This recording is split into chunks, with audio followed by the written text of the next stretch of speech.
Hello, I'm Mary Ito, and welcome to this special edition of the Cram Podcast. Hiroshima. That's where I was born.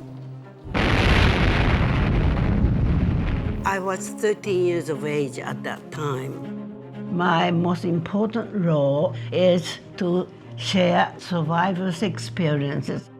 All these schoolmates of mine are gone. They are wiped out from the face of the planet. Setsuko's one of the most compelling people I've ever met. She's had a profound impact. This treaty can and will change the world.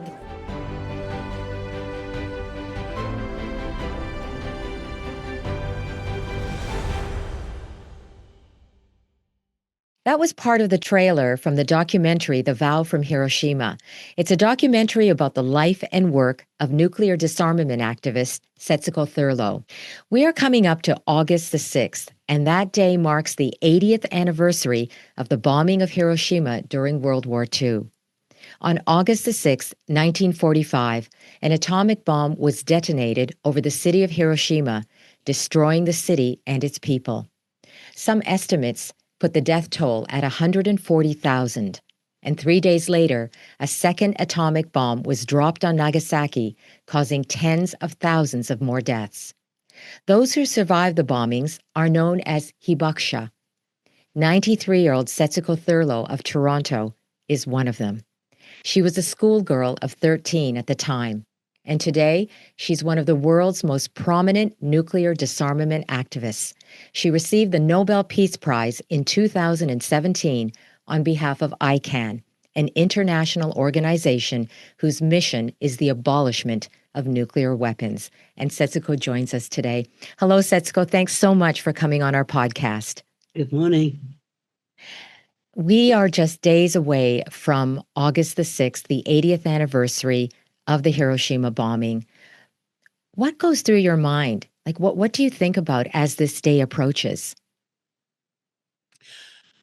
The flood of memories of loved ones and school friends and other Hiroshima citizens.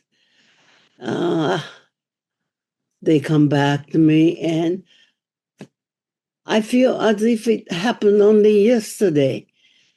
Everything seems so clear to me. Of course, I have been talking about it quite frequently. And yet, it seems as though it happened such a long time ago. It's a very mixed feeling I have. Mm. Yeah.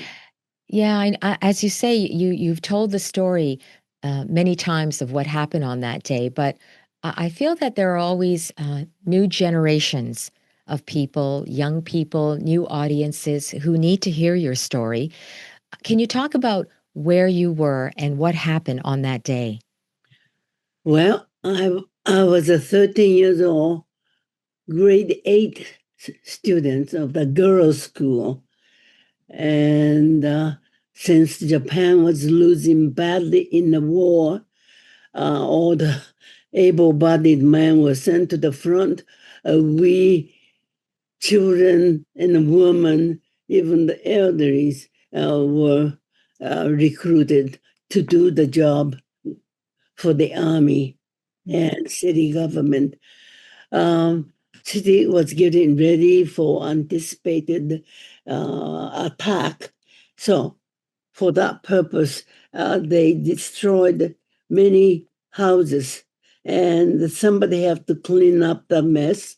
And then they built the new road so that when the fire starts in this part of the city, it won't jump to this part of the city. So, and most of the students, and let me see, about all the grade 7 and grade 8 students from all the high schools, junior and senior high schools, were mobilized and to go to the center of the city to clean up the mess there because soldiers had already destroyed the buildings.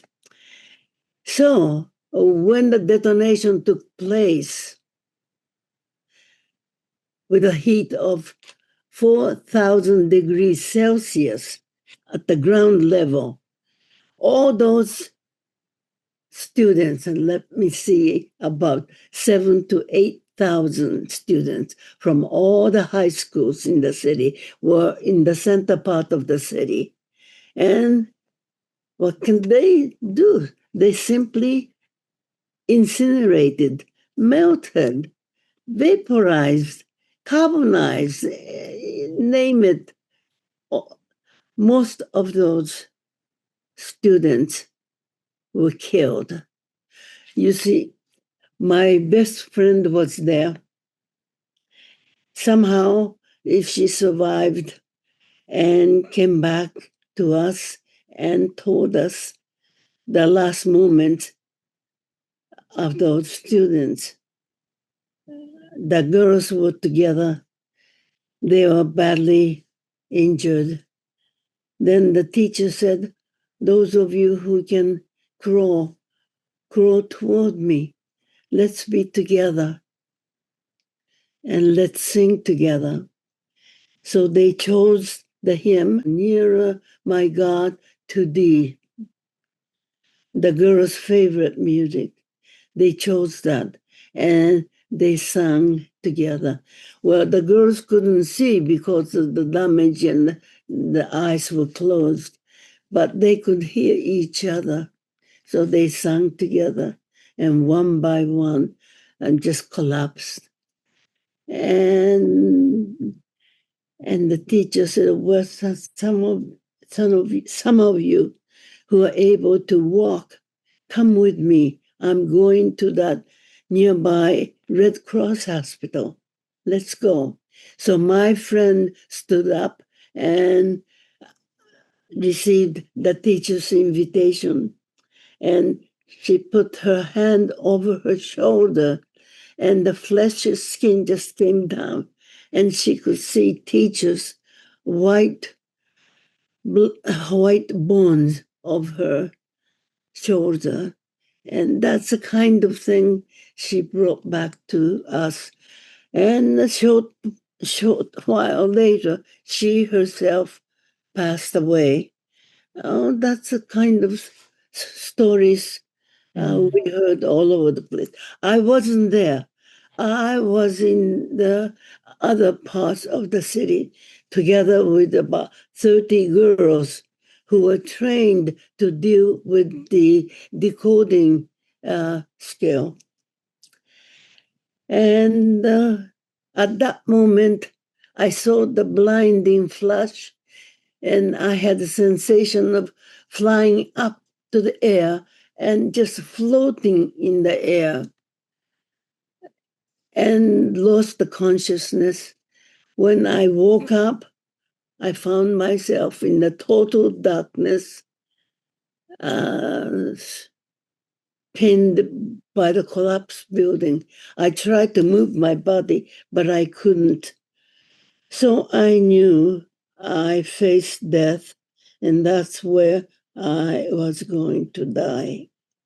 It's strange.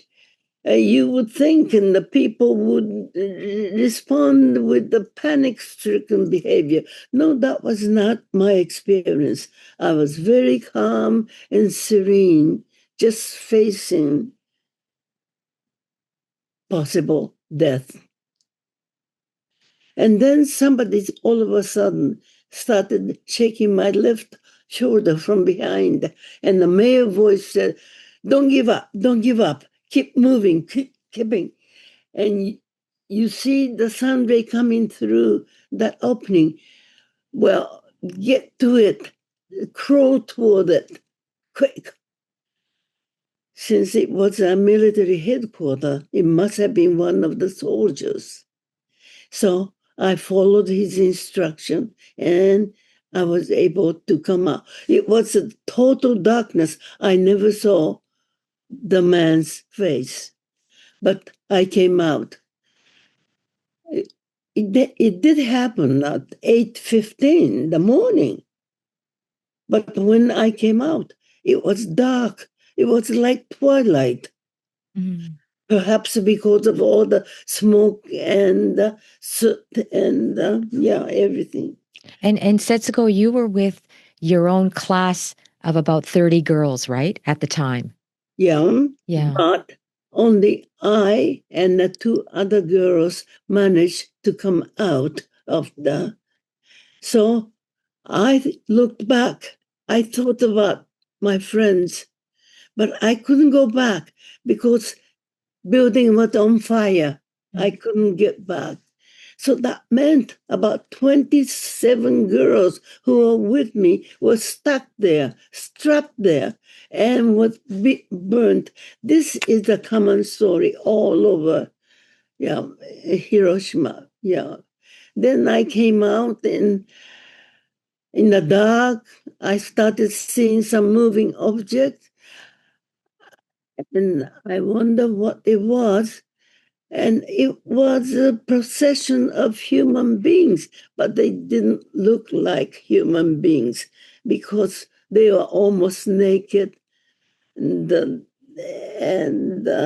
hair was just raised upward, and the skin and the flesh were falling down, and parts of the bodies missing. And they were just slowly shuffling toward the safer direction. And the soldier said to us girls, "You join that procession and escape to the nearby hill." So that's what we did. We learned how to step over the dead bodies, and we managed to get to the place. At the foot of that hill we escaped to was training ground, which belonged to the military. And that's about the size of 2 footballs. Fields? Yeah. So it's quite a huge place. But by the time we got there, the place was packed with the dead bodies and dying people and injured people. Well, you would expect once again the screaming or yelling and asking for help. No, that's not what I witnessed. It was quiet. The only thing I heard was a whisper. "Please give me water, water." That was all they could say. I mean, they couldn't shout, just whispered, "Water, please, water, please." We wanted to do something because we girls were lightly injured, but there were no buckets and no cups to serve the water.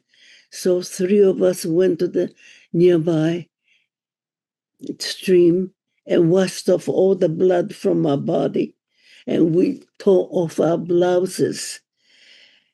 And we put them in the stream, and we got as much water in it and dashed back to the dying people. We put that over the mouth of those suffering people, and they just sucked up the moisture. And then they collapsed. They thanked me. That's what's happening. I quickly looked around if there were doctors and nurses. No, none. About 80-90% of healthcare professionals were killed themselves, and the remaining people were serving somewhere else. Mm-hmm. So that meant thousands of injured people just lie down there begging for water and getting nothing, no medication, no medical treatment or attention. So that was what I witnessed in that place. We kept doing that all day. And when the darkness fell, we climbed up on the hill, we sat, and without emotion, no feeling, we just watched our own dear city burn all night. And that was a strange feeling. We weren't worried. What happened to my parents? Well, I wondered, well, what happened to them? But not the panic-stricken condition. And the psychiatrists who did the research on the survivors of that day said, well, we were experiencing psychic numbing. That's a term he used to explain. Cognitively, it was functioning. If the fire starts from there, we escape to that kind of ability. But we did not have the ability to feel, to have normal emotional reaction. And I think that is right. At least to me, it applies. That explained my behavior because next day I saw my injured sister and her 4-year-old child. They were ready to die. And then they died, and soldiers dug up the hole in the ground, threw the body, poured the gasoline, threw the lighted match. And that was a kind of cremation. With the bamboo stick, they kept turning the bodies and said, hey, stomach is not burned yet. Oh, we have to do better job with the head, with the brain, something like that. Such a crude language. But I stood there without any reaction. I just watched it. My dear sister, my dear nephew, I just watched it in a stunned way. Sometime later, as I recalled, I felt guilty. My gosh, what kind of human being am I? My dear people in that condition, they were treated like animal. There was no human dignity or anything associated with that so-called cremation. And I was blaming myself, I think. I was not acting as a human being. So when I got to university, I was very anxious to find out what happened. So I started reading psychology books, and I took psychology and so on. And that's when I found Dr. Lifton's idea, American psychiatrist who came to Hiroshima and lived there for some time and interviewed many survivors. Yeah. And obviously, many of us went through that process. Right. Setsuko, I want to ask you though, were you not injured at all from the bombing? I was. Yeah. I had some visible cuts and bruises and so on. But I could function fine. But years later, as a survivor with a certificate, I was eligible to get the free medical attention at the atomic bomb hospital. And they put me on certain medications. And for the rest of my life, I have to take that medication. Obviously, something happened to my body. Like many other people, I was having the bleeding from the gums and the loss of hairs. And those were common symptoms of the survivors. And yeah. This documentary that we just heard a little bit from, the documentary was made about your experience and your mission for nuclear disarmament. It's called The Vow from Hiroshima. What was that vow that you made after the bombing? Well, the remaining students and survivors of my school together made the vow that we would do everything we can to prevent another use of nuclear weapon. They have to be totally eliminated. And we make sure that no nuclear weapon be used and no war. And that's a vow. Yeah. Mm. You know, in the documentary, I remember, though, you said that news of the devastation from the bombing was suppressed. So were people in Japan not aware of the, of the horror that had just happened in Hiroshima? Well, at that time, communication system was not as well developed as it is today. It took days, I think, and the news of the total destruction of my city. So people in Japan were not very well informed about it. But the reference you made about the suppression, well, that's mainly applied to the arrival of the American soldiers and officers, because Japan lost on August 15th. And then by the end of that month, the American, they are the occupiers. So they started arriving. And General MacArthur became the supreme commander. No longer emperor was there. He was put away. So General MacArthur was making the order. And he said he came to Japan to demilitarize and democratize. And that was good. But as far as what United States did in Hiroshima and Nagasaki, were not to be heard about by the world. From a scientific engineering point of view, the huge success the United States had by those bombs, all three, including the United States' own testing.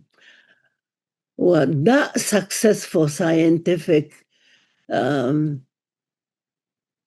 products, that could have been known by the world.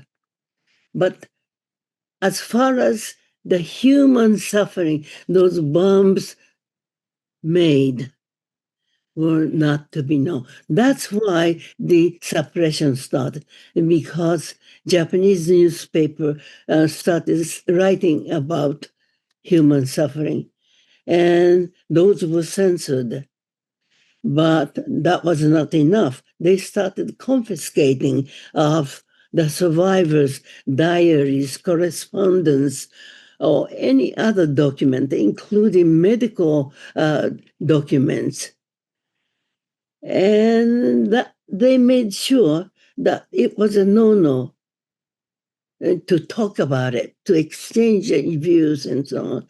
So people learned quickly to be quiet, to put the zipper over their mouth. Yeah, that's what I guess I meant. Yeah. And what about,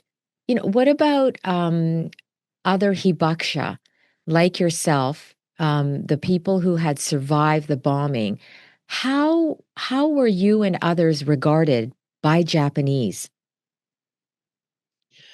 Well, gradually the information reached every part of Japan, and they were fearful that it's a new type of bomb. It's a poison bomb, and that would be well, we better avoid being with them. If you have sons, make sure your sons will not marry those girls. Because of the effects of radiation? That's right. Because in Hiroshima, the women who were ready to have the babies, they birthed the babies there were Small problems with the babies. Yeah. Yes. Yeah. Like a microcephalic.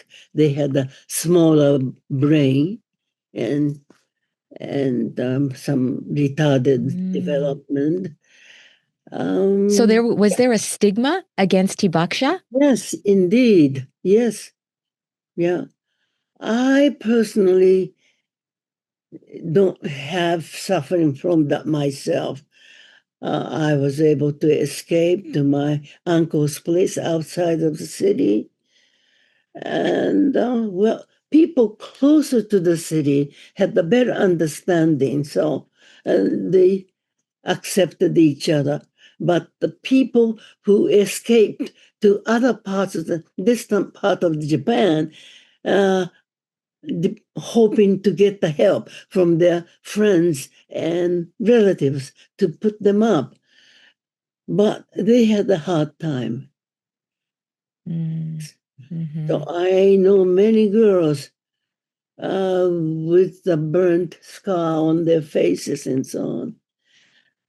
They just try to hide themselves. Mhm. And once you started to speak out about the bombing, about what happened, and about the need for nuclear disarmament, what kind of response did you get when you started speaking out? Because you spoke out at schools, you started Yeah. to speak out at Well, marches. yeah. In Hiroshima, I didn't have to. Everybody wanted the peace, right? Yeah. But when I graduated from university in Hiroshima, I went to the States on a scholarship. And at that time, I spoke my mind very clearly, strongly, frankly. And then I was traumatized. Let me tell you what happened. That was March in 1954. The American tested the hydrogen bomb. Hydrogen bomb was about 1,000 times more destructive than the one exploded over me. Can you imagine? I just can't imagine. 1,000 times. And they used that bomb in Bikini Atoll, in Marshall Islands, in the Pacific. And of course, people suffered from the similar kind of symptoms, and the environment was damaged. When the Japanese learned about this, they were furious. Well, United States was not satisfied with the sacrifice of Hiroshima and Nagasaki. Now they are doing this in the Marshall Islands. And at that time, entire Japan woke up to the reality. And so that time was the most historic event. The anti-nuclear movement was born at that time, the biggest social movement of the Japanese history, which was happening. And at that time, I just arrived in the United States. The journalists asked me what was happening in Japan. So I told them the entire Japan is furious about the United States continuing testing and developing, and United States have to change the nuclear policy. This is the beginning of the end of humanity. My goodness, fresh out of college, only 22 years old. I don't know how I collected my courage, but I said that. Next morning, the newspaper reported this is what Setsuko Nakamura said. I started getting hate letters, unsigned hate letters. How dare you? You're critical of a U.S. Policy. And then, who is giving the scholarship? Go home. Well, I just arrived and I couldn't go home. So I really wondered if I could survive in the United States. I was really traumatized. And I couldn't stay in the dormitory. It was dangerous in that circumstance. So I was protected in professor's home, and I had about a whole week alone doing the soul searching. Am I going to pretend that I know nothing about Hiroshima? Put the zipper over my mouth? Well, as I look back, I don't know how I coped with that. My decision was, if I don't speak, I witness in everything in the city. If I don't speak out, who does? It is my moral responsibility. At that time, I decided that's the way I have to live. Yeah. You continue to speak out, and when was it that you felt that the whole movement, the nuclear disarmament movement, was finally gaining recognition and support, not just in Japan but elsewhere in the world? After United States, I moved to Canada. I lived in Toronto. My goodness, I was just flabbergasted. I thought everybody was pretending they don't know anything about what happened in the Bikini or Hiroshima or Nagasaki. I wanted to speak out, but I didn't have sufficient English language. And I just, I was new. I didn't have friends who could give me the support. You really need the support of the people to have the courage to speak out. And so, even if I wanted to do something, I couldn't right at that time. And in 1974, I thought, well, next year will be the 30th anniversary. And Toronto continues to be very happy and quiet. And I have to break this silence. I have to do something. Yeah. So I thought of what would be the effective way to do that. Then I thought maybe I should go to Hiroshima and talk to the mayor and ask for his help. I asked him to donate some pictures and, any other audio visual material. My language was not enough. He was very helpful, and Nagasaki mayor was helpful. And our mayor here in Toronto was very cooperative. So I got the three mayors' help with that. And then I started organizing citizens group.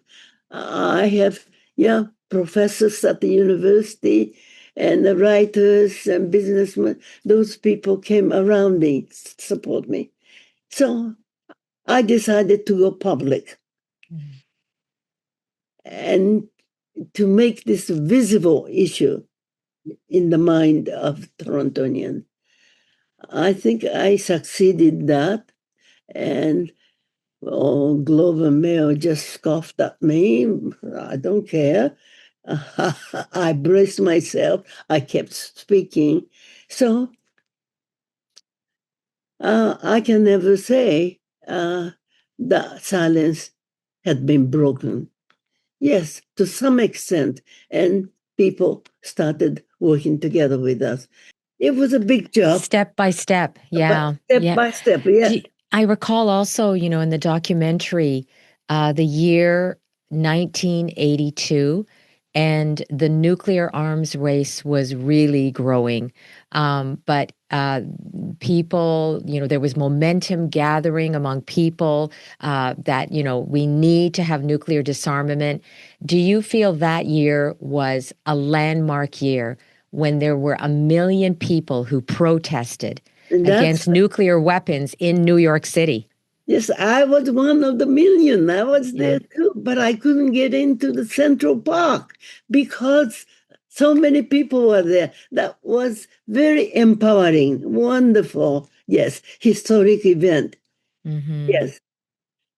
But after the end of the Cold War, they went back to bed sleeping. So we have to wake them up again. So this process, has been up and down for years and decades. It has been struggle, but something great happened recently. People around the world came together and organized citizens group called International Campaign to Abolish Nuclear Weapon. ICAN, we call it. Yeah.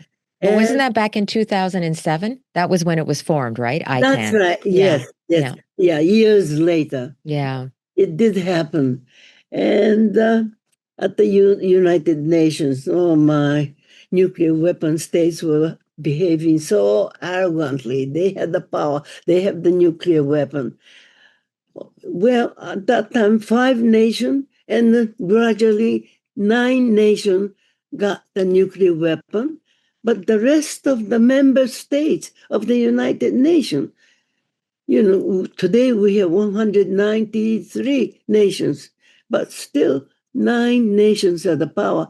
So they are the minority, but they are controlling, they are manipulating, very arrogant behavior. When I first got to the United Nations, I was surprised and I was angry. My goodness, at the grassroots level, we are working so hard trying to get people move, stand up, and start speaking out. But when at the UN, the power struggle between nuclear weapon states and non-nuclear weapon states, and that still continues.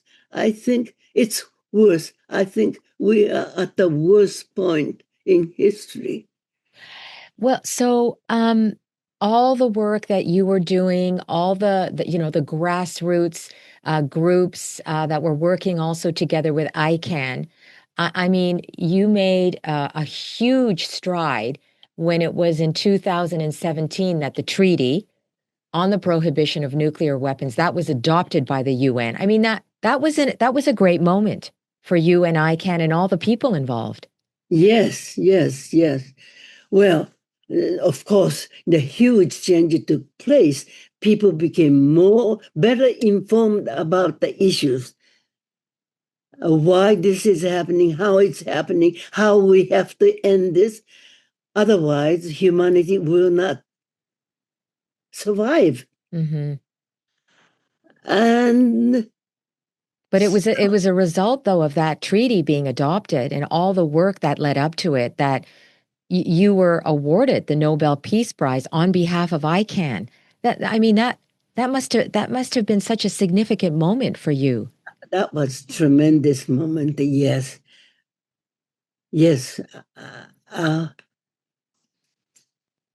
What can I say? Well, when that happened, I just couldn't stand up. I was communicating with the spirit of over 200,000 people who were killed. I felt obligation to them to report to them, look, we reached this milestone. We are not there yet, but important, significant milestone. We were able to prohibit if we are successful with that treaty. But we have so many steps we have to advance to the total elimination. Yeah. That is our goal. That's the goal. So, as of this date, how many countries did you say have signed the treaty? About 70, I think. 70. No, I'm sorry. In the process, you sign first. And then it has to be ratified. Go through the legal process, and then they ratify. Yeah. Oh, about 100 nations signed, I think. Mm-hmm. About 80 ratified. Right. But you point out, though, that the key players, the countries that actually have nuclear arms, have not signed, and that would include the United States. Of course, they hated what we started doing. They did everything they could to protest what we are doing. My goodness, United States ambassador to the UN was the leader of this protest. My goodness, about 30 diplomats came to our meeting at the United Nations, and they started making speeches. How impossible. This new treaty they are working is not going to work. And they are the right one. They had the right approach. Oh, they did everything, and they sent the messages to the partner nations not to support, not to vote. And that's a kind of horrible thing United States did. We know that. We have the evidence for that. And even Canada. Canada hasn't signed, right? That's correct. Yeah, that Canada hasn't signed the agreement. And Japan too. And Japan. Goodness. My birth country, my adopted country, both of them saying it's better for them to be with the Pentagon and White House. If you were to put yourself in the position of a government that has nuclear weapons, do you feel there is merit in the argument that it would render the country vulnerable and, open to attack, or become more powerless if they got rid of nuclear weapons, but then other nations who were a threat would still have their nuclear weapons? What about that argument? Well, I am sure that's the reaction they would have. But what I'd like to say is that they should be initiating the diplomatic solution to this problem by having more weapons and be ready to kill human beings. And that could be successful to destroy the planet. And that's insane idea. You have to stop that and think how else we can. And they know it. Diplomacy is another tool, but that's not working. They are not giving enough attention to that. And so they should be working on diplomatic solutions. You were saying earlier that the situation regarding nuclear disarmament, it's been a roller coaster through the years, right? There have been high moments of great support, and there have been breakthroughs, and then other moments where it seems to backslide. And you seem to feel as if right now we are in a bad moment. Just regarding the world situation politically, with wars that are going on, instability. Like, how do you feel about the current situation in the world? I think, like many other people think, this is the worst time as far as our campaigns are concerned. Mm-hmm. I feel that we are walking in the midnight dark road. But none of us are going to give up because we want to live. We want humanity to continue to survive. So I won't say we are down. We are worried. We don't like what's happening. But I think the new treaty we have established in 2017, Treaty on the Prohibition of Nuclear, thank goodness, that looks brighter in the dark. Maybe it's darker, so maybe it's shining more brightly. Thank goodness we have that. Together with the Non-Proliferation Treaty. But let me tell you about that. Non-Proliferation Treaty has Article 9, which says those nuclear weapon states should be working towards elimination of nuclear weapon. They said, yes, they agreed. They made a legal commitment over 50 years ago. 50 years. And they still haven't done anything about that. So that's how arrogantly they are manipulating process. This cannot continue. Therefore, more people have to study the issue and talk about it and have to start speaking about it and communicate with the politicians. That's what I say to the students or anybody. And only then, I think, we can ensure the safe world we are living in. Right now, I don't know. I am very concerned. It could happen. Another bomb could go at any time. You know, Setsuko, what I've spoken to you a couple of times now, and what impresses me every time I talk to you, you know, you're 93 years old. You've been fighting this fight for decades now. You could let others do this work. You know, you've made such an impact in the whole nuclear disarmament movement, but yet you are still, you know, in there, fiery, passionate, willing to do what it takes. Like, what drives you still? Well, I have memories, I have imageries of horrible situation when so many, the place I escaped to was packed with the dead bodies and dying people. The only thing they could do was just whisper, give me water. That's all. And that was not responded. Just try to imagine. I witness. And how can I forget that? I have the responsibility to do whatever I can for the rest of my life,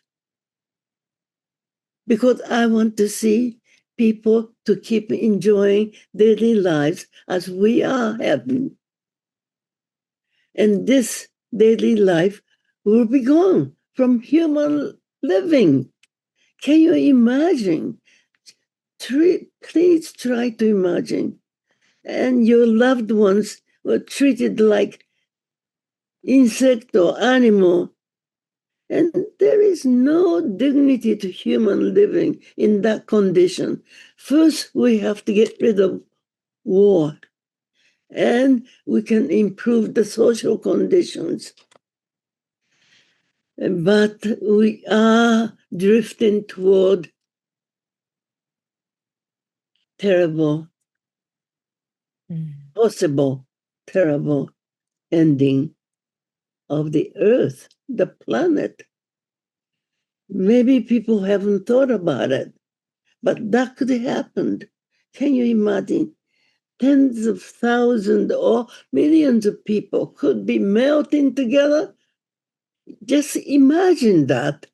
That's possible with about 12,000 nuclear weapons 9 nuclear weapon states have, and they are using as a threat to intimidate each other. And we are caught in the middle.